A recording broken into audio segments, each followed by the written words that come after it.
एक बार की बात है, एक जवान आदमी गौतम बुद्ध के पास आया। वो आदमी बहुत परेशान था और अपने मन की शांति के लिए कोई रास्ता ढूंढ रहा था। बुद्ध को देखते ही उसने कहा, गुरुजी, मेरे मन में बहुत परेशानी और दुख है। कभी कभी ऐसा लगता है कि पूरी दुनिया ही मेरे खिलाफ है। मैं क्या करूं? बुद्ध मुस्कुराए और उस आदमी को एक नदी के पास ले गए। वहां उन्होंने आदमी से कहा, तुम्हें क्या लगता है ये नदी कितनी गहरी है? आदमी ने कहा, मुझे नहीं पता गुरुजी, लेकिन मैं जानने के लिए तैयार हूं। तब बुद्ध ने कहा, तुम नदी में उतरो और खुद से ही देख लो।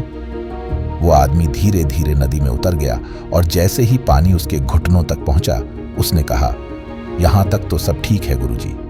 बुद्ध ने मुस्कुराते हुए कहे, अच्छा तो और आगे जाओ। आदमी और आगे गया। अब पानी उसकी कमर तक पहुंच गया था। तब बुद्ध ने पूछा, कैसा लग रहा है? आदमी ने कहा, अब भी ठीक है, लेकिन थोड़ा भारी लग रहा है। तब बुद्ध ने फिर कहा, और आगे जाओ। आदमी ने कुछ देर सोचा और आगे नदी में चल दिया।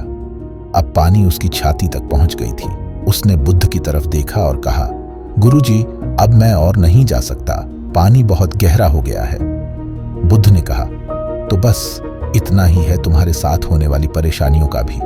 जब तक तुम उनमें घुटनों तक हो, तुम्हें वो संभालने में मुश्किल नहीं होती, लेकिन जैसे ही तुम उनमें और डूबने लगते हो, तुम्हारा मन उन्हें और भारी महसूस करने लगता है। वो आदमी थोड़ा समझ गया, लेकिन अभी भी पूरी तरह से उसकी परेशानी दूर नहीं हुई थी।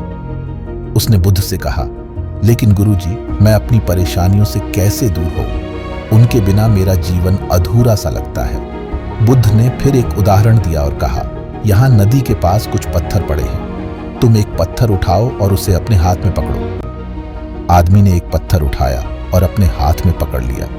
बुद्ध ने कहा, अब इस पत्थर को छोड़ दो। आदमी ने पत्थर को नीचे गिरा दिया। तब बुद्ध ने कहा, यही तुम्हें अपनी परेशानियों के साथ भी करना है। तुम्हें अपने मन में उन्हें पकड़े रहने की जरूरत नहीं है, उन्हें बस जाने दो। लेकिन आदमी को अभी भी लग रहा था कि ये कहना आसान है, लेकिन करना मुश्किल है। उसने बुद्ध से कहा, गुरुजी, लेकिन ये कैसे हो सकता है? हर वक्त मेरे मन में ये परेशानियां आती रहती हैं, उन्हें भूलना मुश्किल है। तब बुद्ध ने उस आदमी से कहा, देखो, ये जो पानी तुम्हारे सामने बहता है, क्या तुम इसे रोक सकते हो? आदमी ने कहा, नहीं गुरुजी, पानी को रोकना तो मुश्किल है। बुद्ध ने कहा, बिल्कुल सही, तुम्हारे विचार भी इसी पानी की तरह हैं। तुम उन्हें रोक नहीं सकते, लेकिन तुम उन्हें देख सकते हो, समझ सकते हो और जाने दे सकते हो। जैसे ही तुम्हें समझ आएगा कि ये सिर्फ विचार हैं और तुमसे अलग हैं, तुम उन्हें छोड़ पाओगे। ये सुनकर आदमी की आंखों में कुछ चमक आई। उसने कहा, मुझे समझ आ रहा है गुरुजी, मुझे अपनी परेशानियों को अपने मन में पकड़े रहने की जरूरत नहीं है। मुझे बस उन्हें देखना है और जाने देना है। बुद्ध ने कहा, बिल्कुल सही, मन की शांति तब मिलती है जब तुम अपने विचारों को, उनके आने और जाने की प्रक्रिया को सिर्फ ऑब्जर्व करते हो, बिना उन्हें पकड़े रखने की जरूरत के। ये सुनकर वो आदमी बुद्ध को प्रणाम करके वापस अपने घर लौट गया। अब उसका मन थोड़ा हल्का और शांत हो गया था, क्योंकि उसने सीख लिया था कि परेशानियां और विचार भी वैसे ही हैं जैसे एक नदी का बहता पानी। बस उन्हें ऑब्जर्व करो और जाने दो। और ऐसे ही बुद्ध ने अपने जीवन में कई लोगों को मन की शांति और सुख का मार्ग दिखाया। इस कहानी से हमें ये सीखने को मिलता है कि हमारे विचार और परेशानियां जीवन का हिस्सा हैं, लेकिन उन्हें पकड़ कर रखने से मन और भारी हो जाता है।